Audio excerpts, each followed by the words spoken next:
Hello everyone, welcome back to my channel. देखिए, आज के सेशन में हम पॉलिटी के क्वेश्चन के बारे में डिस्कस करेंगे। ये प्रीलिम्स स्पेसिफिक है कि प्रीलिम्स में बिहार दरोगा के प्रीलिम्स में पॉलिटी के कितने क्वेश्चंस आते हैं और वो कहाँ से किस सोर्स से आते हैं, तो आप उसको देखिएगा। मेंस पे हम बाद में डिस्कस करेंगे क्योंकि वीडियो बहुत ज़्यादा लंबा हो जाता है। तो इसमें बस देखिए कि ये 2021 का क्वेश्चन ही लेंगे क्योंकि सारा क्वेश्चन हम अलग से जो PYQ एनालिसिस करेंगे तो उसमें अलग अलग सारा डिटेल कवर करेंगे। लेकिन अभी बस 1 साल का क्वेश्चन आप एग्जांपल देखिए क्योंकि मैंने पहले भी बात किया है कि बिहार दरोगा में जो पैटर्न होता है, क्वेश्चन होता है, वो सिमिलर काइंड ऑफ मतलब सिमिलर एक पैटर्न पे पूछा जाता है। तो आप 1 साल का देखेंगे तो लगभग अंदाज़ा आपको लग जाएगा। तो चलिए स्टार्ट करते हैं। ये क्वेश्चन नंबर 24 देखिए आप। इसमें पूछा गया है, भारत में संघीय न्यायालय की स्थापना किस अधिनियम या रिपोर्ट के द्वारा की गई थी। तो ये वाला चैप्टर जो है ये बहुत इंपॉर्टेंट है क्योंकि बिहार दरोगा के प्रीलिम्स में इस टॉपिक से मतलब ये वाले चैप्टर से जो आप लूसेंट में भी पढ़ रहे होंगे तो ये अलग से दिया हुआ है, या फिर अगर किसी और बुक से दृष्टि के क्विक बुक से भी पढ़ रहे हैं तो ये चैप्टर ही अलग दिया हुआ है। तो आप देखेंगे कि हर साल प्रीलिम्स में 1 या 2 क्वेश्चन मिल जाता है, एक तो रहता ही है, तो इसको आप अच्छे से कीजिएगा। ये पहला क्वेश्चन हो गया पॉलिटी का और ये रिपीट होता है, इसलिए मैंने आपको बता दिया कि इस वाले टॉपिक को अच्छे से कर लीजिएगा प्रीलिम्स के लिए। और इसके आगे देखिए आप अगला क्वेश्चन जो पॉलिटी का दिया हुआ है, ये क्वेश्चन नंबर 30 देखिए। ये राष्ट्रपति के अध्यादेश पारित करने की शक्ति वर्णित है। ये अनुच्छेद पूछा गया है, किस अनुच्छेद में दिया गया है इसका राष्ट्रपति का अध्यादेश की पारित करने की शक्ति को।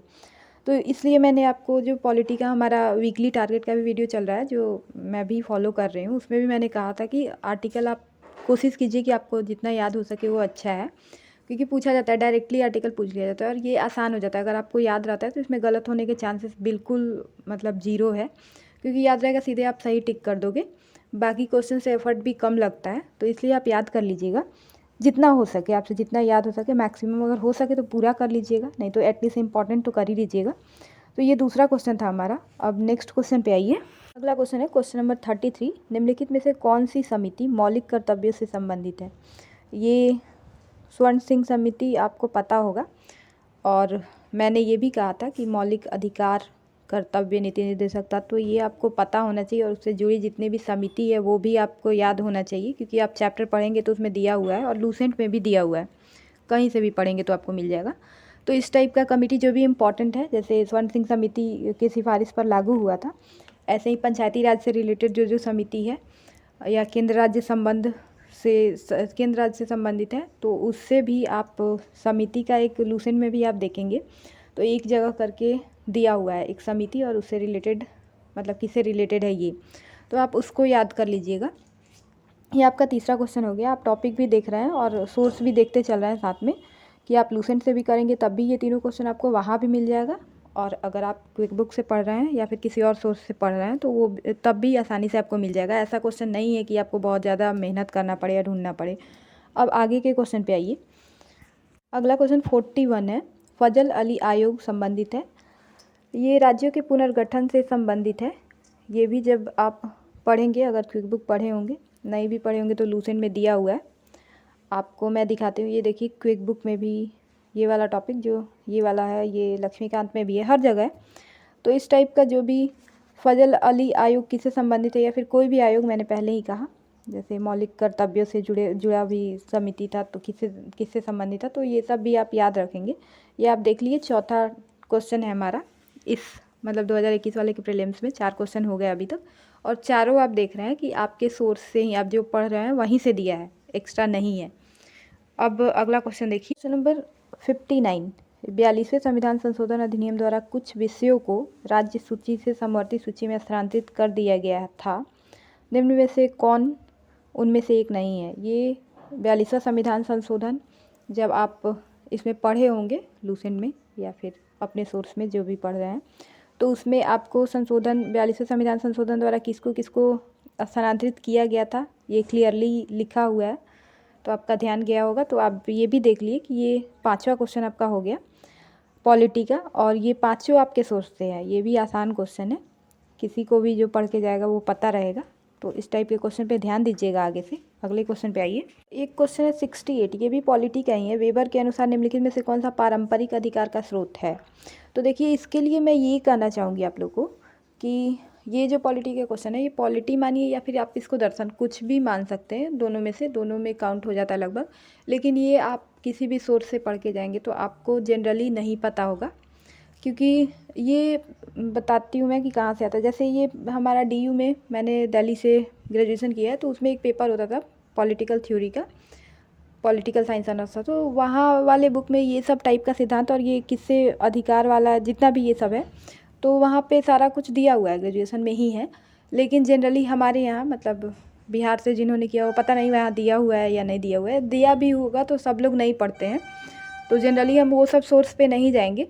तो इसलिए ये थोड़ा आप इसको टफ में काउंट कर सकते हैं, या फिर कहीं आपको अगर अवेलेबल ईजिली मिल जाए ये क्वेश्चन इस टाइप का तो ठीक है। लेकिन मुझे जनरली मेरे सोर्स में जैसे मतलब जो सोर्स सब लोग पढ़ते हैं उसमें ये नहीं मिलता है, तो इसको आप टफ में भी काउंट कर लीजिए, कर सकते हैं। लेकिन इन सब क्वेश्चन पे ध्यान नहीं देना होता है। 6 क्वेश्चन आप मान लीजिए जिसमें से एक आपके सोर्स से बाहर है। अगला क्वेश्चन देखिए, क्वेश्चन नंबर 7, ये 69th। भारत की संसदीय प्रणाली में शून्यकाल का आशय क्या है? हम आंसर पे नहीं जा रहे हैं, क्योंकि आंसर आप सबको पता होगा, नहीं पता होगा तो आप देख लीजिएगा, क्योंकि आसान आसान क्वेश्चन है। बस अभी क्वेश्चन देख रहे हैं कि किस टॉपिक से आ रहा है, किस तरह का क्वेश्चन है, आपके सोर्स से है या नहीं। तो ये वाला क्वेश्चन भी लूसेंट में दिया हुआ है, आप वहाँ से पढ़िएगा तो आपको पता होगा। आप जब संसद वाला चैप्टर पढ़ेंगे तो ये सब आपको वहाँ आसानी से मिल जाएगा, क्विक बुक में भी दिया हुआ है। आगे आप देखिए अगला क्वेश्चन, ये लेके कुल 7 क्वेश्चन हो गए आई थिंक। अगला क्वेश्चन देखिए, अब नेक्स्ट पे आते हैं। अगला और लास्ट क्वेश्चन है ये, भारत के केंद्रीय सतर्कता आयोग का मुख्य कार्य क्या है? तो इसका आंसर ये है, आप देख लीजिएगा। लेकिन ये भी क्वेश्चन जो मतलब है, ये आपके लूसेंट में है या नहीं पता नहीं, लूसेंट में भी दिया है हालांकि, लेकिन डायरेक्टली आप वहाँ से ना भी देखें तो क्विक बुक में आपको मिल जाएगा, या फिर आप कहीं और से NCERT भी पढ़ रहे हैं या फिर घटना चक्र या कुछ भी, तो वहाँ पे ये बहुत आसान क्वेश्चन है, आपको सब जगह मिलेगा। तो आप देख लीजिए 8 क्वेश्चन अभी तक आपको पॉलिटी का मिला, तो इस तरह से 1-2 अगर छूटा भी होगा तो 10 मान सकते हैं, लेकिन अभी तक 8 मिला। तो 8 क्वेश्चन पॉलिटी का प्रीलिम्स में अगर आप देख रहे हैं, उसमें से सिर्फ एक आपके सोर्स से बाहर है, तो आप इसका देखिए कि पॉलिटी पढ़ने का मतलब कितना टाइम दे रहे हैं, उसके हिसाब से कितना क्वेश्चन आपका सही हो रहा है। तो बाकी सब के कंपैरिजन में आप देखेंगे तो यहाँ ज़्यादा आउटपुट आपको मिलेगा। तो इसलिए आसान क्वेश्चन पॉलिटी का जितना भी आप लूसेंट पढ़ रहे हैं तो लूसेंट इतने अच्छे से कीजिए कि आपका क्वेश्चन जो नहीं मतलब जैसे 8 में से 7 करना है तो 7 हो जाए, उसमें से आपका थोड़ा भी गलत ना हो, सारे आपको एकदम से अच्छे से याद होने चाहिए। तो इतना ही है। मेंस का क्वेश्चन हम आगे दूसरे वीडियो में डिटेल में डिस्कस करेंगे, क्योंकि मेंस थोड़ा ज़्यादा इम्पॉर्टेंट है। प्रीलिम्स भी इम्पॉर्टेंट है, क्योंकि आप प्रीलिम्स पास करेंगे तभी तो मेंस देंगे, लेकिन मेंस पे मेरिट बनता है तो वो लास्ट तक जाता है, इसलिए उसको अलग से हम डिस्कस करेंगे। फ़िलहाल आपको यही बताना था, यही आपको मैं दिखाना चाह रही थी कि आपके सोर्स से ही पॉलिटी के क्वेश्चन है। 7-8 क्वेश्चन, अगर 8-9 क्वेश्चन अगर आ रहे हैं पॉलिटी के, तो वो आपके सारे हो जाएंगे। आप जिस भी मटेरियल को पढ़ रहे हैं उस पर विश्वास रखिए, खुद पे विश्वास रखिए, आपका क्वेश्चन नहीं छूटेगा। आज के लिए इतना ही। All the best, thank you.